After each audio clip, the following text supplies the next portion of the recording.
Je vous propose maintenant d'aborder une autre forme de synthèse sur laquelle vous pourriez travailler avec les enfants de 5e et de 6e année primaire.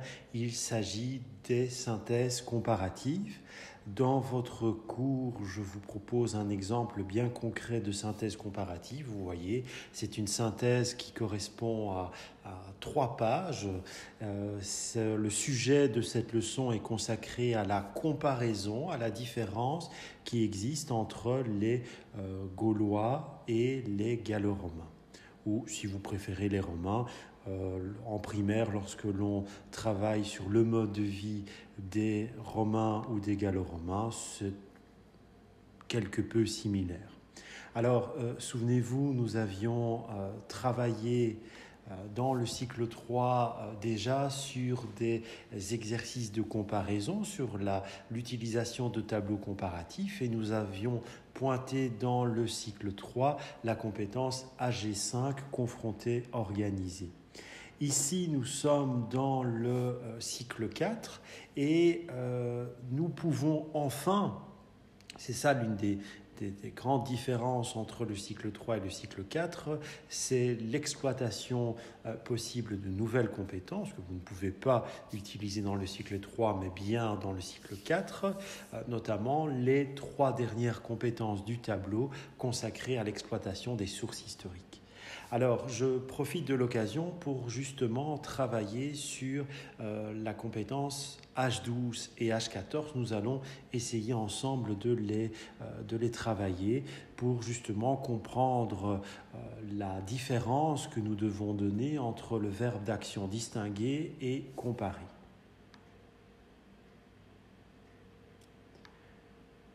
Je vous propose tout d'abord de travailler sur la compétence H12, de vous la présenter grâce à un exercice qui se trouve dans cette fiche consacrée à la synthèse comparative.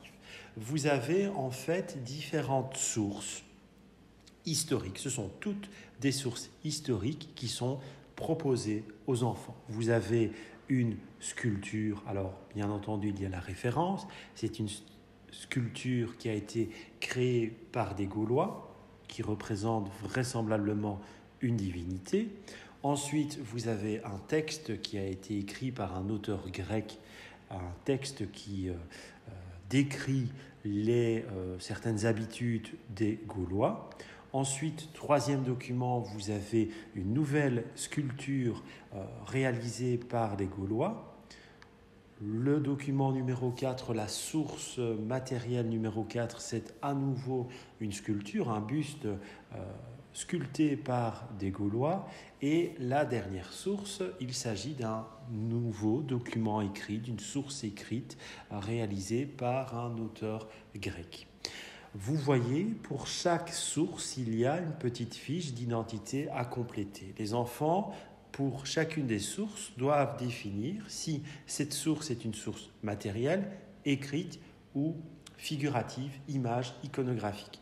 Ensuite, les enfants doivent repérer si cette source émane d'un Gaulois, d'un Romain ou d'un Grec. Et pour terminer, les enfants doivent synthétiser les informations qu'ils peuvent recueillir grâce à l'analyse de ces sources, qu'elles soient écrites, matérielles ou iconographiques. En fait, l'objectif ici est de pouvoir en apprendre davantage sur l'apparence des Celtes et des Gaulois. Et pour en apprendre davantage sur les Celtes et les Gaulois, eh bien, les enfants vont devoir analyser des sources historiques et ils vont devoir, c'est l'exercice, les distinguer. En l'occurrence ici, les enfants vont émettre une distinction entre des sources matérielles et des sources écrites, entre des sources réalisées par les Gaulois eux-mêmes et des sources réalisées par des étrangers au peuple gaulois, en l'occurrence des auteurs grecs. La question qui se pose ensuite est de savoir, parmi ces 5 sources, quelles sont les sources que les enfants vont privilégier.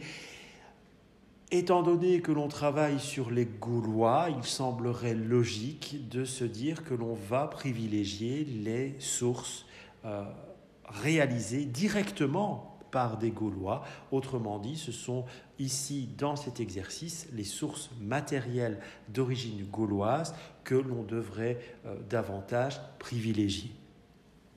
En cela, vous avez réalisé, si vous mettez en place un exercice de ce type, eh bien, vous réalisez une activité obéissant à la compétence H12, distinguer des sources historiques.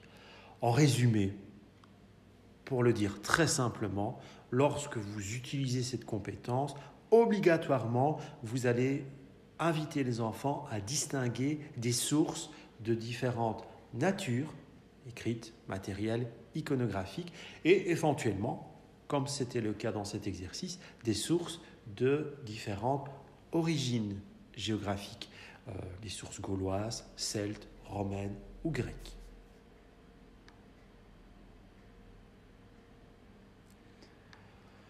Lorsque vous travaillez cette fois-ci sur la compétence H14, comparer, eh bien cette compétence, vous pouvez la travailler avec des sources historiques de différentes natures.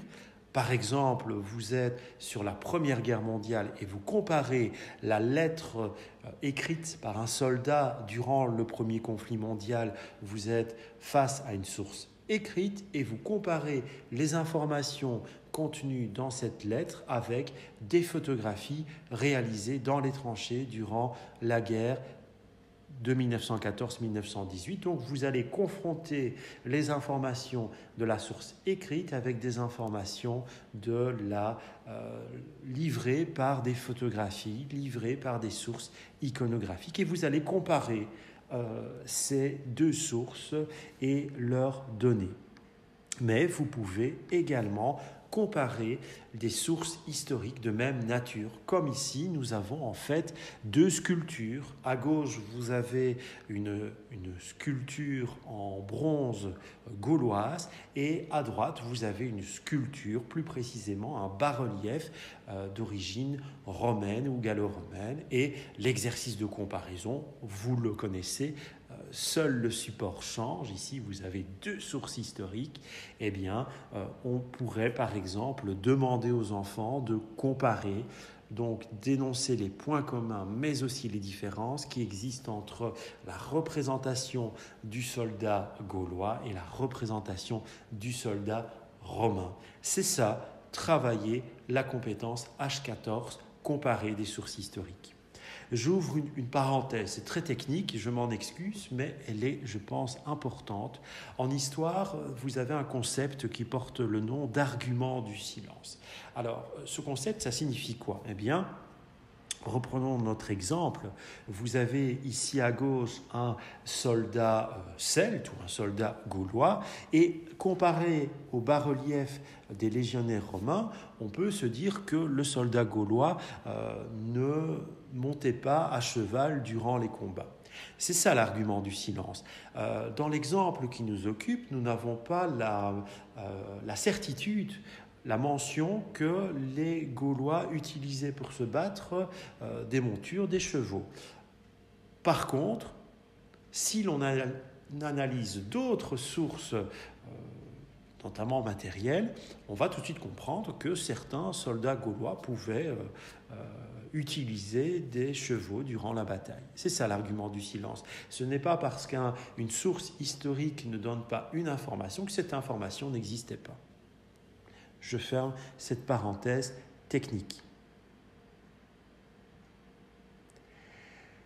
Résultat, grâce à l'exercice que je vous ai présenté se rapportant à la compétence H14 comparée et grâce à l'exercice que je vous ai présenté permettant de distinguer des sources historiques avec la compétence H12, eh bien, si vous mettez en place ces activités, elles vont nous permettre notamment de compléter une partie de notre synthèse comparative. Et cette partie, elle pourrait se rapporter à la thématique des vêtements où, dans la synthèse, au final, je vais comparer la présentation, la mode vestimentaire chez les Gaulois et la mode vestimentaire chez les Romains et chez les Gallo-Romains.